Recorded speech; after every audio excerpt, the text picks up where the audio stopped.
Assalamualaikum warahmatullahi wabarakatuh. Alhamdulillahirabbil alamin. Wassalatu wassalamu ala sayyidina Muhammadin afdhalil mursalin wa ala alihi wa ashabihi ajma'in, amma ba'du. Yang saya hormati para pemirsa pengajian atau diskusi rahimah yang dirahmati Allah. Topik pengajian kita pada kesempatan ini adalah tentang aborsi.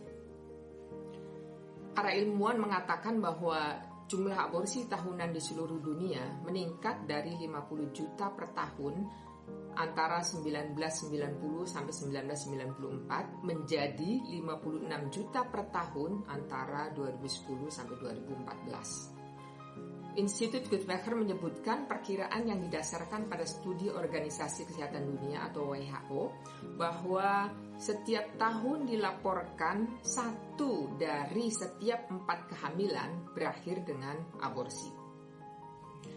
Dalam konteks Indonesia, jumlah kasus aborsi di Indonesia setiap tahun mencapai 2,3 juta, 71% dilakukan oleh perempuan yang sudah menikah.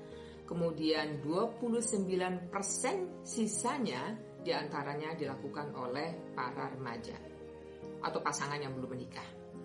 Tingginya angka aborsi tersebut berkontribusi sekitar 11-50% pada tingginya angka kematian ibu di Indonesia.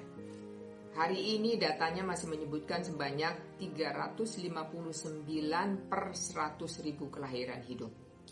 Jadi, jika ada 100.000 kelahiran jika ada 100.000 perempuan yang melahirkan, maka dipastikan 359%-nya mati sia-sia karena perdarahan dalam proses reproduksi.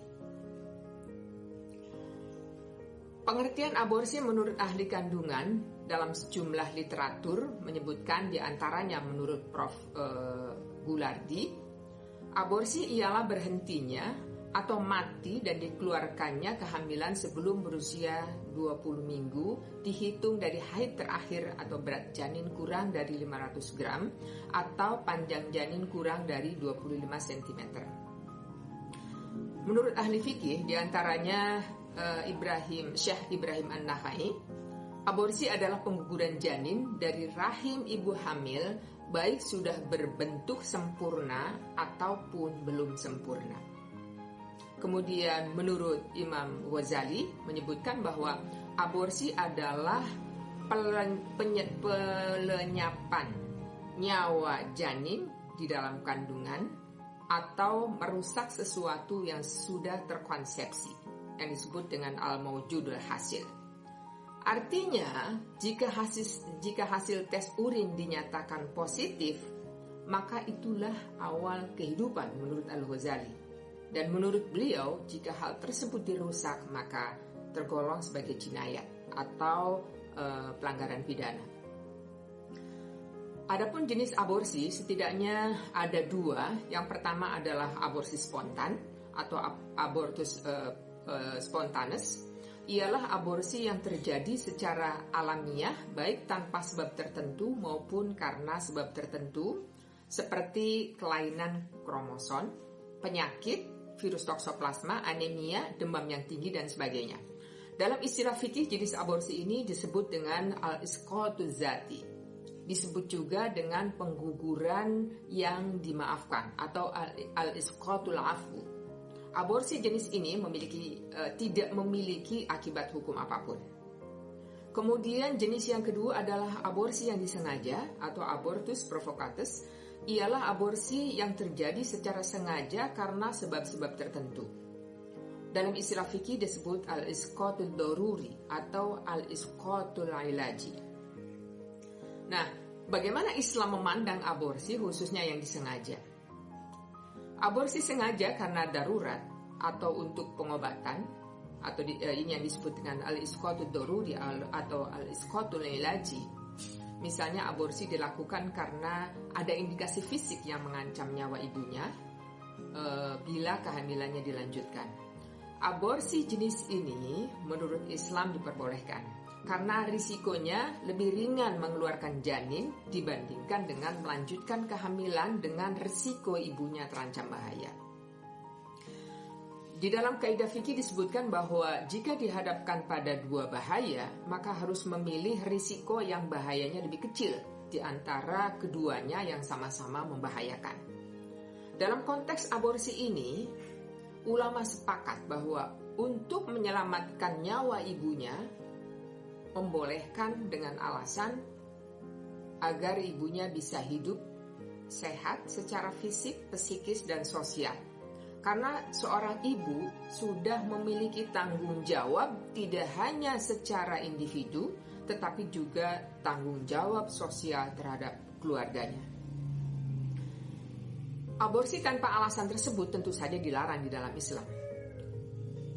Adapun apa batasannya yang boleh dan tidak boleh dilakukan, para ulama fikih atau para fuqaha sepakat bahwa aborsi dengan indikasi di atas boleh dilakukan sebelum kehamilan berusia 120 hari. Kecuali dalam kondisi darurat untuk menyelamatkan nyawa ibunya, maka tidak ada batasan usia kehamilan. Kaidah fikih menyatakan bahwa bahaya itu harus dihilangkan. Ad-dararu yuzalu, sebagaimana disebutkan dalam sejumlah literatur terkait kaidah fikih. Sementara undang-undang kesehatan mengatur di dalam pasal 74, setiap orang dilarang melakukan aborsi. Larangan sebagaimana dimaksud dapat dikecualikan berdasarkan indikasi kedaruratan medis yang dideteksi sejak usia dini kehamilan, baik yang mengancam nyawa ibu dan atau janin yang menderita penyakit genetik berat dan atau cacat bawaan, maupun yang tidak dapat diperbaiki sehingga menyulitkan bayi tersebut hidup di luar kandungan. Kemudian indikasi yang kedua, kehamilan akibat perkosaan yang dapat menyebabkan trauma psikologis bagi korban perkosaan. Kemudian di dalam undang-undang kesehatan atau undang-undang nomor 30 tahun 2009 juga pada pasal 76 menyebutkan aborsi sebagaimana dimaksud dalam pasal 75 hanya dapat dilakukan sebelum kehamilan berumur 6 minggu dihitung dari hari pertama haid terakhir, kecuali dalam hal kedaruratan medis. Nah, bagaimana implementasinya terhadap kebijakan tersebut? Dari sejumlah pengalaman baik yang dilaporkan kepada Komnas Perempuan maupun yang diselenggarakan oleh pengada layanan di seluruh daerah yang menjadi mitranya Komnas Perempuan, menyebutkan bahwa kebijakan aborsi khususnya terkait indikasi kehamilan akibat perkosaan ini belum sebagaimana diharapkan. Beberapa hal diantaranya, tantangan dan hambatannya adalah yang pertama, fasilitas layanan aborsi yang bisa diakses publik, baik tempatnya maupun biayanya, ini jumlahnya masih sangat terbatas. Belum menyeluruh di seluruh kabupaten kota di seluruh Indonesia, apalagi di sejumlah daerah kepulauan terdalam dan terluar. Ini situasinya makin sulit. Yang kedua, khususnya terkait indikasi kehamilan akibat perkosaan, ketentuan sebelum kehamilan berumur 6 minggu dihitung dari hari pertama haid terakhir, sebagaimana disebutkan oleh Undang-Undang Kesehatan, kemudian dikuatkan juga oleh Peraturan Pemerintah Nomor 61 Tahun 2014 tentang Kesehatan Reproduksi. Pada pasal 31.2 juga menyebutkan bahwa aborsi hanya dapat dilakukan apabila usia kehamilan paling lama berusia 40 hari dihitung sejak hari pertama haid terakhir. Ketentuan tersebut untuk kasus korban perkosaan sangat sulit dilaksanakan. Karena korban biasanya mengalami trauma, mengalami juga ketakutan dengan ancaman dari pelaku, stigma masyarakat, dan sebagainya. Biasanya mereka baru sadar dirinya diperkosa dan terpikir untuk menggugurkan kandungan selalu terlambat. Kemudian tantangan dan hambatan yang ketiga ini terkait surat keterangan pembuktian sebagaimana diatur dalam PP nomor 61 tahun 2014 pasal 34.2 menyebutkan bahwa indikasi kehamilan akibat perkosaan harus dibuktikan dengan usia kehamilan sesuai dengan kejadian perkosaan yang dinyatakan oleh surat keterangan dokter. Kemudian juga surat keterangan penyidik, psikolog, dan atau ahli lain mengenai adanya dugaan perkosaan. Untuk mendapatkan surat-surat keterangan tersebut, apalagi surat keterangan penyidik, itu diberikan jika kasusnya sudah dilaporkan ke kepolisian. Sementara proses hukumnya sejak lapor polisi hingga mendapatkan surat keterangan penyidik, ini biasanya membutuhkan waktu yang tidak sebentar.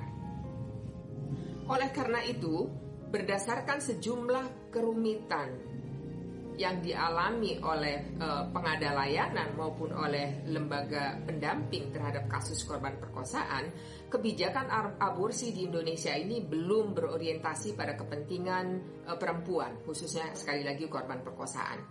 Artinya pemenuhan hak perempuan terhadap pelayanan kesehatan yang komprehensif dan hak mendapatkan akses keadilan yang dijamin oleh konstitusi belum terpenuhi.